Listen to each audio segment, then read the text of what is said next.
আমরা গভীর শোকের সঙ্গে জানাচ্ছি আমাদের দেশ ও জাতির একজন প্রতিভাবান নাগরিক,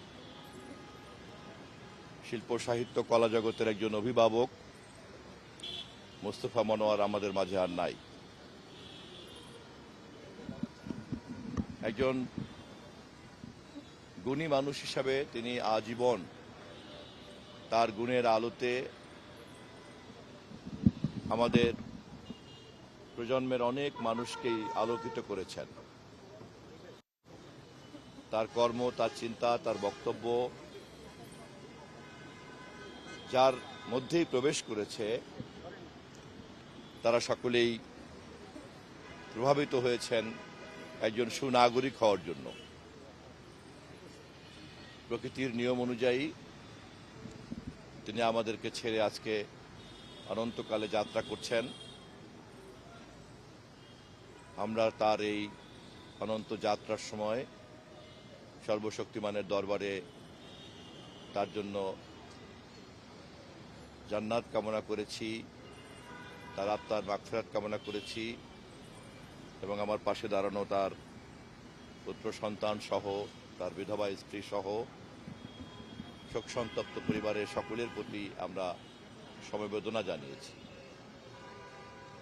এটা আমাদের জন্য একটা সৌভাগ্য যে বাংলাদেশ টেলিভিশনের এই আঙিনা তার অত্যন্ত পরিচিত, তার দীর্ঘদিনের কর্মক্ষেত্র, সেখানেই তাকে আমরা জানাজায় শরীক হতে পেরেছি।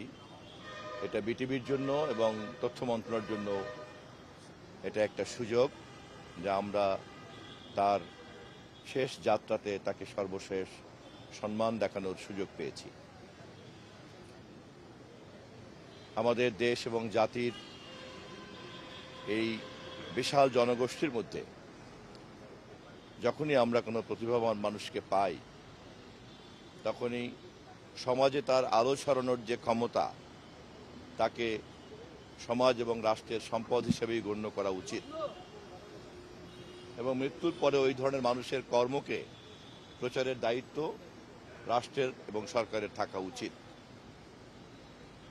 মোস্তফা মনোয়ার এমন একজন মানুষ এবং তিনি তার জীবনে এত মৌলিক কিছু কাজ করেছেন যা প্রজন্ম থেকে প্রজন্ম পৌঁছে দেওয়ার জন্য আমাদের মন্ত্রণালয়ের পক্ষ থেকে আমরা উদ্যোগ নেওয়ার চেষ্টা করব এবং সেটা যদি সঠিকভাবে করতে পারি সেটাই হবে তার মতো মানুষের প্রতি আমাদের সঠিক এবং গভীর শ্রদ্ধা, ভালোবাসা।